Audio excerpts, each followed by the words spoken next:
To date, this design has made me $1,120.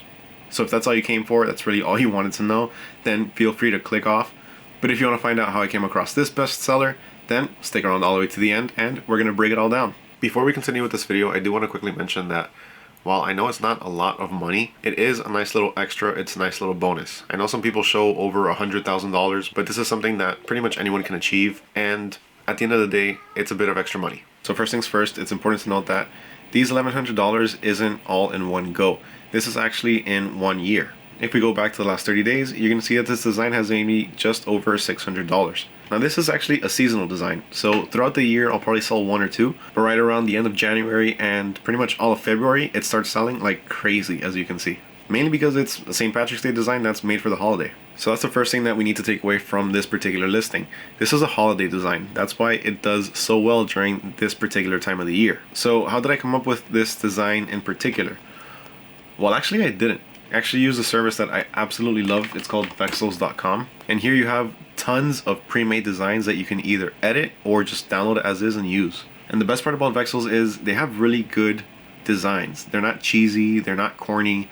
They're really good, and a lot of these are actually based off of user requests. So I was just looking for some St. Patrick's Day designs.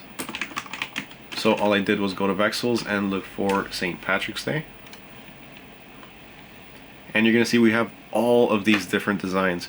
And you know what? It looks like that same leprechaun was actually made into a different design. But if we scroll down, we're gonna see a few. Here it is. This is actually exactly where I found it, so I just went ahead and downloaded it, and that's what I'm using. I didn't even have to edit it in any way, because when I downloaded the image, it actually comes out like this. So it's pretty much just ready to print already. So that was the first thing that I did to come up with this winning listing. I found a design that actually looks pretty good, and I slapped it on a shirt.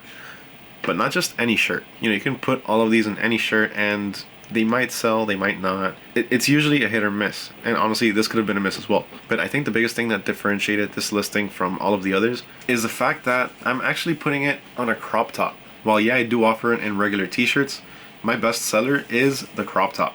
And let me tell you that this year and last year, it sold pretty well. I get countless messages telling me that they absolutely love the design, or that they love the shirt, and that they want to place the order, but they really want to make sure that they get it in particular for St. Patrick's Day, because they want to wear it for that day. They want to go out drinking in that St. Patrick's Day shirt.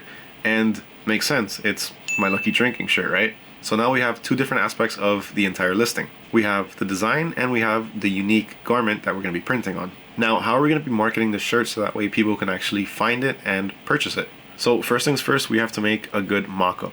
So the mock-up that I actually did for this, I can't remember where I found it at, but here's a few different options that you can use. For one, you can use Placeit.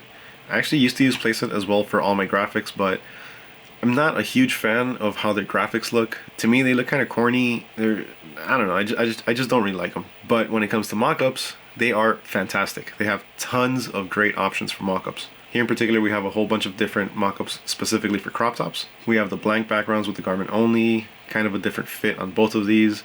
You have them on people. This one has the different colors along the collar and the sleeves. I typically stay away from mock-ups with people in them. I like to have the garment only. So you have a few of these options over at Placeit if you want to check that out. And another good resource to find good mock-ups is actually Etsy.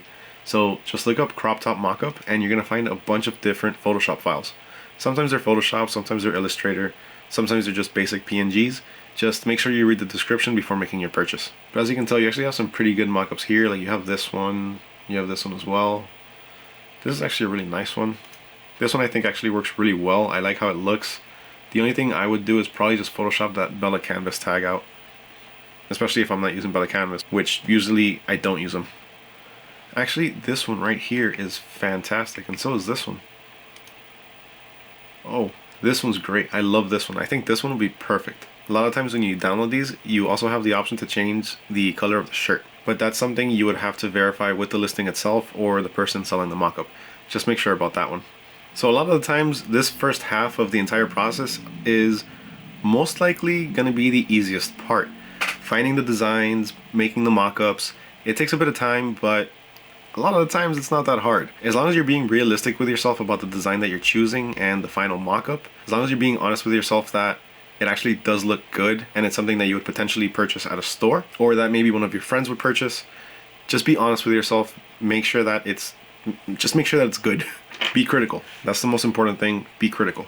And the reason I say that it could potentially be one of the easier parts is because there are so many resources out there now that you don't have to know how to draw. You don't have to know how to design. You don't even really have to know how to use Photoshop. As long as you know the basics, you can make a winning design. And especially with a resource like Vexels, like, I absolutely love it. I really can't design. My designs aren't that good, especially if they're done from scratch, as much as I wish I could. I have so many ideas that I would love to put down on paper or on a screen, but I just can't. It's just not in me to make these designs, make them come to life. So if I ever do have a design that I want made, I can actually go back to Vexels and request it. Take for example this one. I have a buddy who we call Boar, and he's a locksmith. So he wanted me to help him out with a logo for his new locksmithing company. I looked around, I found a few designs. I didn't really like them, so I decided to go to Vexels and I requested this. I asked for a boar looking kind of mean with the keys on the tusk. And this is what they came up with, and I love it. Now, there's a few things I wanted to change to it. So I took this one, and I took this one, and I came up with this one. Vexels is an extremely valuable resource that I think a lot of people should know about. You don't have to sign up for the service right away, but just know that it's there in case you ever need something like it. So aside from that, let's start getting into the actual selling of the shirt. So this actually started taking off on Etsy. So let's look at the listing itself, and let's just go over a few of the titles and descriptions and tags that I have on it to be able to optimize the entire listing to be able to come up in front of more people's eyes. So first of all, let's talk about the title. In the title, I have all the keywords that describe the shirt. For one, I want to make sure that the main topic is on there, St. Patrick's Day. So I have St. Patrick's Day written a few times in a couple of different ways. So I have St. Patrick's Day over here, and I have St. Patty's Day over here. Now, it's recently come to my attention that St. Patty's Day isn't actually P-A-T-T-Y. It's P-A-D-D-Y. I had no idea. My mind was blown. So aside from that, I have a few more describing words in the title itself as well. I have Lucky Drinking, which is really the same as a shirt, Lucky Drinking shirt.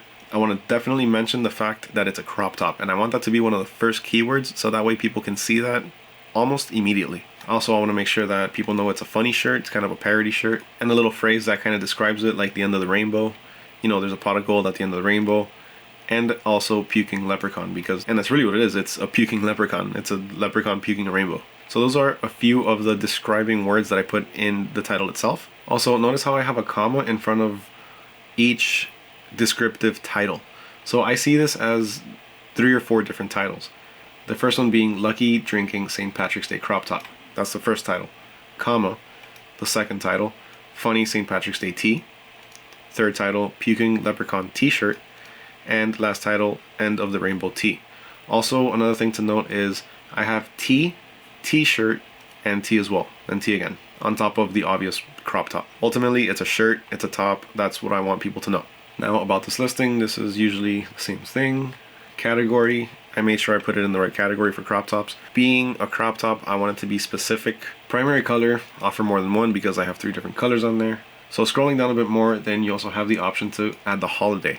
Here, I always make sure that I put the appropriate holiday. Now, obviously, if the shirt or listing has nothing to do with any holidays, I just leave it blank. For the description, I don't put too much on there. A lot of people say that you should be very descriptive with it, which I agree. But me personally, I've found this to work, so I kind of just stick to it like this. So the first line, I usually just copy the title itself.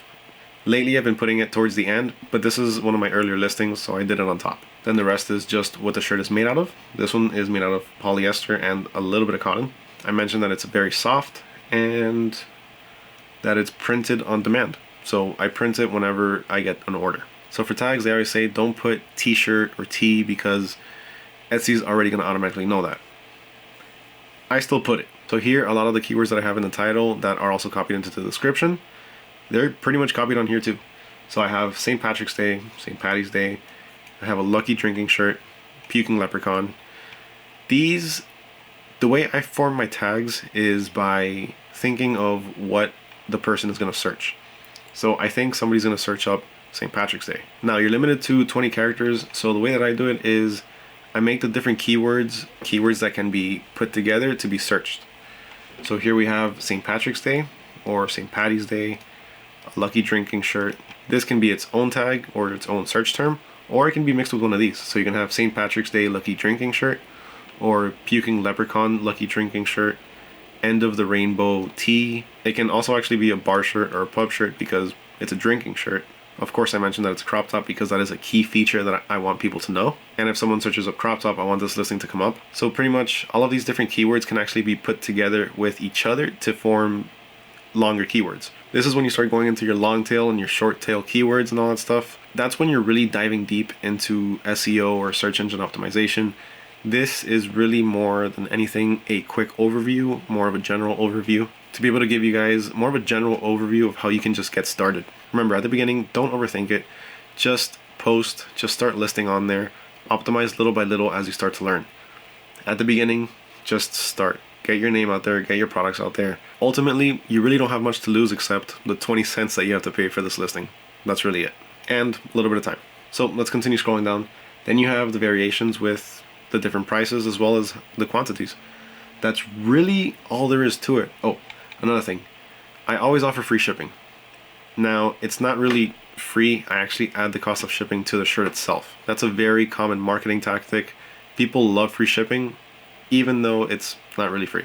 So realistically speaking, if I were to charge people shipping for this, I would probably charge them about $5 and I would just drop the price of the shirt by $5. Now, don't pay attention to any of those because I tried print on demand at one point and I didn't really like it too much, so I kind of just kept it with free shipping and me printing everything. Now, don't think that I just came across this one design and I listed it. Let's quickly go to my listings, and typically I don't show these things, but look at how many different listings I have. I have 5 different pages, and honestly, some of these I've never sold one.